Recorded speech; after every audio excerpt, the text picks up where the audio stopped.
नमस्ते। मैं हूं राहुल और आप देख रहे हैं मेरा रुख। मैनेजमेंट ज्ञान के एक और एपिसोड में आपका स्वागत है। किसी ने बड़ी अच्छी बात कही है कि छिपी संभावना में छिपा होता है भविष्य। एक बार एक टीचर अपनी क्लास में आए और स्टूडेंट्स को एड्रेस करते हुए बोले कि कल हम क्लास मॉनिटर का सिलेक्शन करेंगे। इसके लिए आप सभी की एक टेस्ट ली जाएगी। मैं देखना चाहता हूं कि आप सभी ने अब तक जितना भी ज्ञान पाया है उसे अपने अंदर कितना उतारा है। टीचर की बात सुनकर एक स्टूडेंट खड़ा होकर बोला कि सर, अभी तक तो क्लास मॉनिटर का सिलेक्शन उसके मार्क्स के बेसिस पर होता था। फिर क्लास में सबसे अधिक मार्क्स जिसके मिलते थे उसको क्लास मॉनिटर सिलेक्ट कर लिया जाता था। फिर ये नया तरीका क्यों? तो टीचर ने स्टूडेंट की बात को ध्यान से सुना और आंसर दिया कि आपका कहना ठीक है, लेकिन योग्यता का आधार सिर्फ मार्क्स ही नहीं हो सकते। हमारे अंदर सामान्य ज्ञान भी जरूरी है। जिंदगी हर रोज नई तरह की परीक्षा लेती है। इसलिए आप सभी कल पूरी तैयारी के साथ आना। ऐसा कहकर शिक्षक क्लास के बाहर चले गए। अगले दिन सभी स्टूडेंट्स पूरी तैयारी से आए। उन्होंने जनरल नॉलेज की पुस्तकें के पन्ने पलट दिए, पूरी किताबें पढ़ ली। उन्हें लगा कि चलो एक मौका है कि क्लास मॉनिटर बनने का, इस प्रोसेस के थ्रू। इससे बिना प्रयत्न के हाथ से जाने नहीं देना चाहिए। कुछ स्टूडेंट्स को तो नींद भी आ रही थी क्योंकि उन्होंने पूरी रात इसकी तैयारी में गुजार दी थी। कुछ आपस में बात करके यह पता लगाने की कोशिश कर रहे थे कि ये परीक्षा में पूछा क्या जाएगा। क्या ये परीक्षा ओरल होगी या फिर रिटर्न होगी? इस तरह अनेक प्रश्न और उनके जिज्ञासाओं के बीच टीचर जो है वो क्लास में आ गए। सभी स्टूडेंट्स एकदम से शांत हो गए। शिक्षक ने छात्रों से पूछा, क्या आप सभी परीक्षा के लिए तैयार हैं? तो हाँ कहते हुए छात्रों ने एक साथ उत्तर दिया। तो प्रश्न बहुत ही सिंपल है, टीचर ने कहा। आप सभी को एक एक करके इस प्रश्न का उत्तर देना है। प्रश्न है, चांदी यानी सिल्वर, पीतल और लोहा, इन तीनों धातुओं में से सबसे मूल्यवान धातु कौन सी है और क्यों? शिक्षक का प्रश्न सुनकर कक्षा में सब लोग खुश हो गए क्योंकि उन्हें सबको क्वेश्चन बड़ा सिंपल लगा। लगभग हर छात्र ये सोच रहा था कि कितना आसान क्वेश्चन है।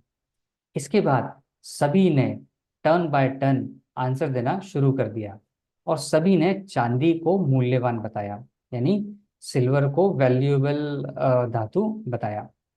मान्यता के अनुसार ये सही था। इसी बीच एक छात्र जो थोड़ा अपने आप को इंटेलिजेंट समझता था बोला कि सर, पीतल सबसे मूल्यवान है क्योंकि ये सोने जैसा दिखता है।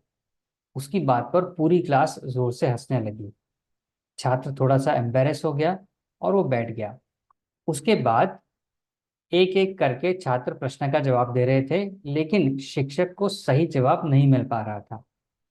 अंत में एक छात्र खड़ा हुआ और बोला, सर, लोहा सबसे मूल्यवान धातु है।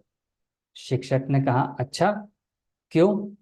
स्टूडेंट बोला, वो इसलिए कि मेरी दृष्टि में पारस पत्थर के स्पर्श से चांदी और पीतल दोनों ही सोना नहीं बन सकते हैं, लेकिन लोहे में ये गुण है कि वो पारस पत्थर के स्पर्श से सोना बन सकता है और सोना बनकर लोहा उनसे ज्यादा मूल्यवान हो जाएगा। अतः मेरा मानना है कि मूल्यवान वस्तु कोई नहीं होती, उसे मूल्यवान बनाती है उस वस्तु में छिपी संभावनाएं।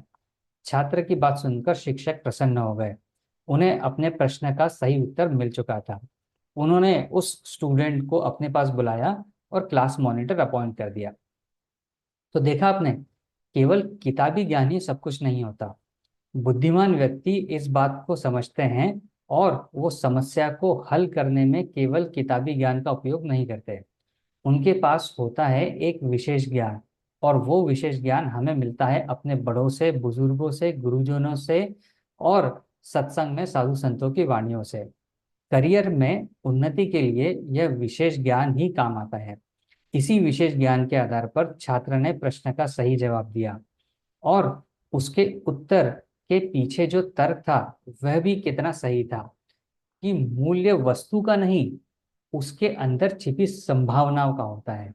यह बात इंसानों पर भी लागू होती है। अगर आपके अंदर संभावना है तो उन्हें निखारा जा सकता है।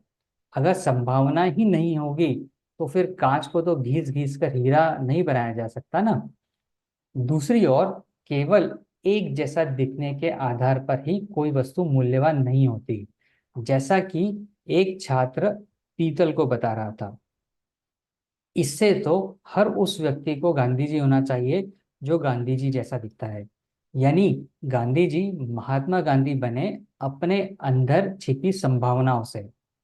तो यह कह सकते हैं कि इन्हीं छिपी संभावनाओं के अंदर छिपा होता है अपना भविष्य। जिन्होंने इसे जान लिया वे आगे चलकर सफल कहलाते हैं, और जिन्होंने नहीं जाना उन्हें हम नहीं जानते हैं। यानी इसको ये भी कहते हैं कि जो एडवर्सिटी आती है वो एडवर्सिटी किसी न किसी अपॉर्चुनिटी के साथ आती है। अगर आप उस अपॉर्चुनिटी को इनकैश कर पाए तो आप आगे बढ़ जाते हैं। अगर आप उस अपॉर्चुनिटी को या उस एडवर्सिटी के अंदर अपॉर्चुनिटी को नहीं देख पाए तो फिर आप पीछे रह जाते हैं। तो आज का मैनेजमेंट ज्ञान भी इस स्टोरी में छुपा हुआ है।